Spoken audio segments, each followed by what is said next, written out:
Yes, it's another video about Joe Rogan as he addresses the misinformation controversy that threatens to have him pulled from Spotify. We ask, are some types of misinformation more deadly than other types of misinformation? And are some people's and institutions' misinformation more permissible than others? Welcome! You 4.8 million glorious, shimmering souls making your journey through life. Sometimes there is doubt, but after that doubt, there will be more light, more awakening yet to come. This we can undertake together if we're willing to be forgiving and engage with one another in polite, open conversations, not fleeing to the margins, hurling rocks at one another across a perpetual divide, particularly if you ever suspect that these divisions might be a deliberate part of a plan to prevent us coming together. Let's see how those points and that deluge of information, that barrage of platitudes I just bombarded you with, relate to the Joe Rogan story. Let's break it down.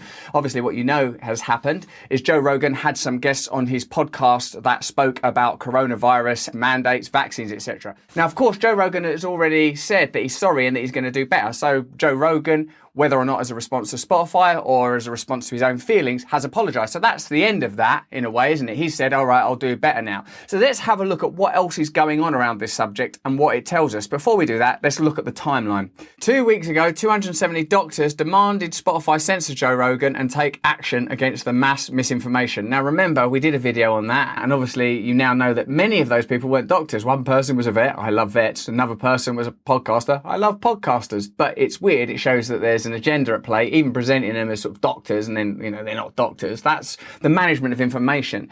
That's what we're talking about here. The management of information. Which stories are amplified? Which stories are ignored? Has there been misinformation elsewhere across the course of the pandemic? I mean, just run your own mental check here.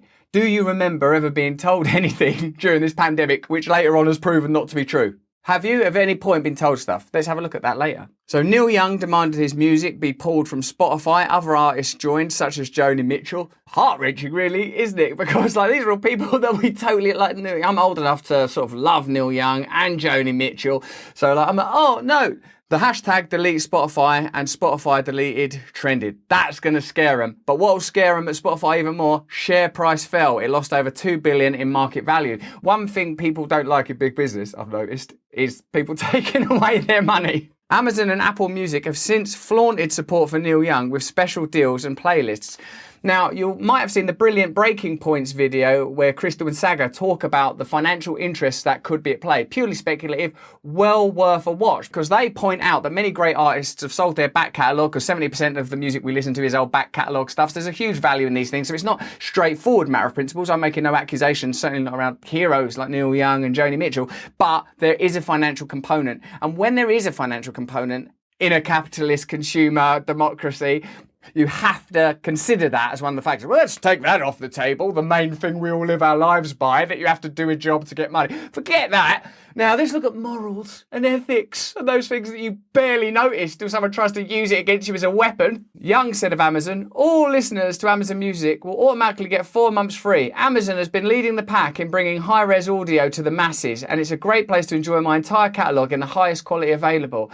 Luckily, there are no side effects, like Amazon's had no impact on workers' rights, the economy, the ecology. Oh my God. I mean, again, not to asperse Neil Young, because none of us are perfect, most of all myself.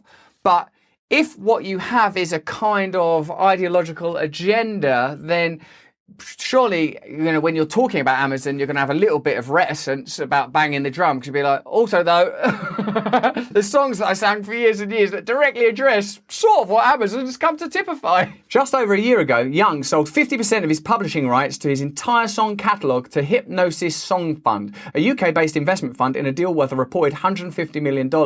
In 2021, Hypnosis Song Management launched a $1 billion partnership with Blackstone, the investment company, currently buying up entire American neighborhoods, pushing up prices, and in turn preventing families owning their homes. Okay, in a sense, it's difficult, isn't it? You've really got to choose your battles. And even specifically on the subject of misinformation, and even specifically on the subject of misinformation around this peculiar, traumatizing pandemic, you've got to be careful about misinformation. Stay with this video right to the end, because we're going to look at where else you might have seen misinformation over the complex arc of the last couple of years. Blackstone's senior advisor is Jeffrey B. Kindler, former chairman and CEO of Pfizer. Pfizer. I've heard of that. Would Pfizer have any interest in a particular... No, sorry, I sidetracked. I'm sorry about that. I think if there's anything that I've done that I could do better is have more experts with differing opinions right after I have the controversial ones. I would most certainly be open to doing that. And I would like to talk to some people that have differing opinions on those podcasts in the future. I suppose Joe Rogan has got to take this on board. Some of you might think, if you're an ardent Joe Rogan fan, oh man, he's changed his position, he's selling out. But actually, what Joe Rogan's doing is he's emerging into a pretty unique, unique territory that now is going to place unique demands on him as the sort of nexus of corporate, political, medical demands all intersect.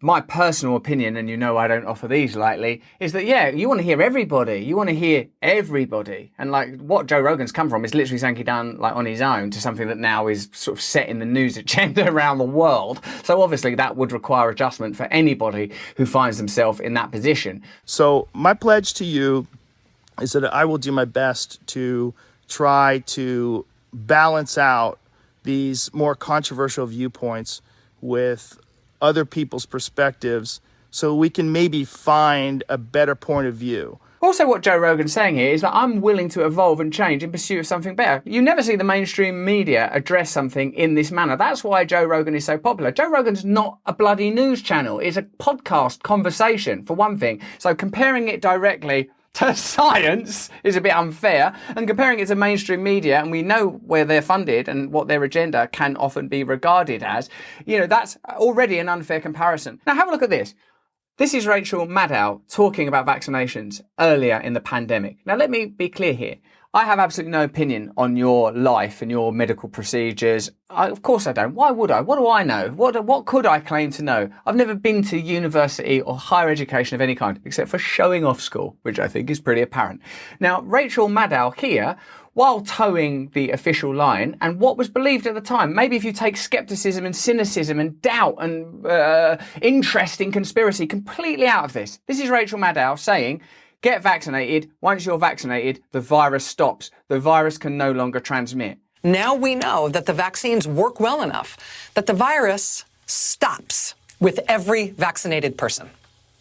A vaccinated person gets exposed to the virus does not infect them. The virus cannot then use that person to go anywhere else. Now that's not true.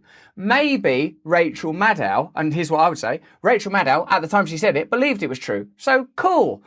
Forgive Rachel Maddow for making a mistake. Rachel Maddow is a human being. But she said something that's not true. That's misinformation. That's the same thing. She said it on the news. Are you going to see that? Are you going to see, hey, listen, we were wrong about that. We were wrong about that. We were wrong about that. See, in a sense, it doesn't really matter. As George Bernard Shaw said, it's not whether you treat people well or treat people badly, but that you treat everybody the same. Now, I would prefer that you treat people well.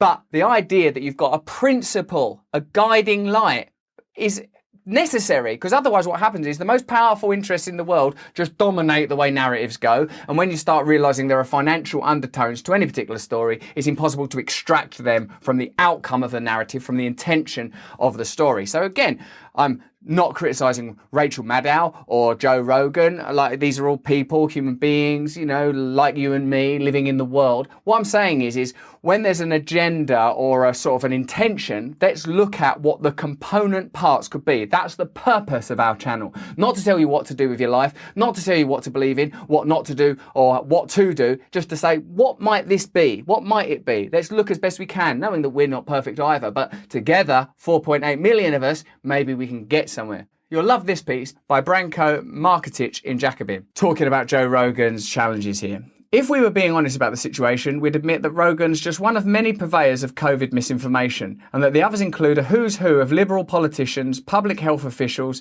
and mainstream press outlets, the very sources we're told are the most trustworthy and mainstream voices on the pandemic, and who are pointing the finger at Rogan now. From the very start, the messaging on the pandemic from these quarters has been abysmal, politically calibrated, contradictory, and smugly confident in its wrongness. First, the coronavirus was obviously nothing to worry about. Then avoiding it became the most important thing in the world. Everyone knew masks were useless and not worth wearing, until everyone knew it was the opposite. Do you personally remember each one of those pivots? I do. And I'm not suggesting that there's anything malfeasant occurring. But if you can track that misinformation and then track the interests of certain powerful groups, and if you were to see a corollary, that would be interesting, I suppose.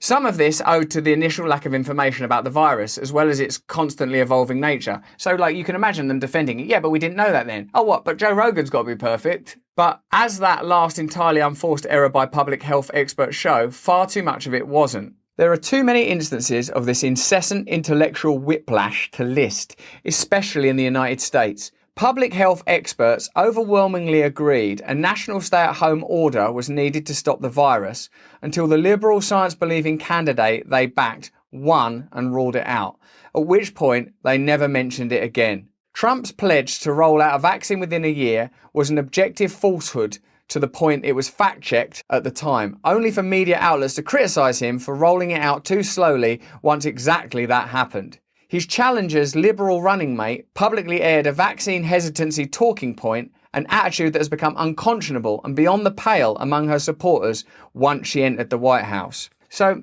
again, this is what this channel is for, to help us understand together how truth is used, which types of truth or information are promoted, and which types of truth are embargoed, which type of people are sanctioned to communicate, which kind of people are censored from communicating. That's one thread of information that you can look at and follow. This is happening to this person for saying that. This is happening to this person for saying that. Oh, nothing's happening to this person for saying that. Joe Biden spread pandemic misinformation on CNN as president and all but declared independence from the virus in a major speech just as a new, more dangerous strain took hold in the country. More than once, his administration has claimed basics like sending tests to American homes is impossible, only to reverse itself and to do that very thing. I'm not even, as a little person, criticising Joe Biden for that. I'm saying, oh, wow, maybe one thing was possible, then another thing came possible. So Joe Rogan there saying, oh yeah, all right, I won't do that again, I'll do this. Cool, that's the end of it, right? So let's see if that's how it plans out. The government's top science advisor, Anthony Fauci, you love that guy, right? Has contradicted himself and admitted to intentionally lying or fudging the numbers in his public messaging before repeatedly prevaricating before Congress about his agency's role in the kind of risky research that we still can't rule out was the source of the virus. Yeah, we can't rule that out. In fact, some information suggests that is the most likely origin. If we're talking about misinformation, what are we going to do about the whole, oh, this is definitely from bats thing that everyone walloped us around the face with like it was a sort of a wet, slimy bat wing. There's your truth. There's your coronavirus. But what about the...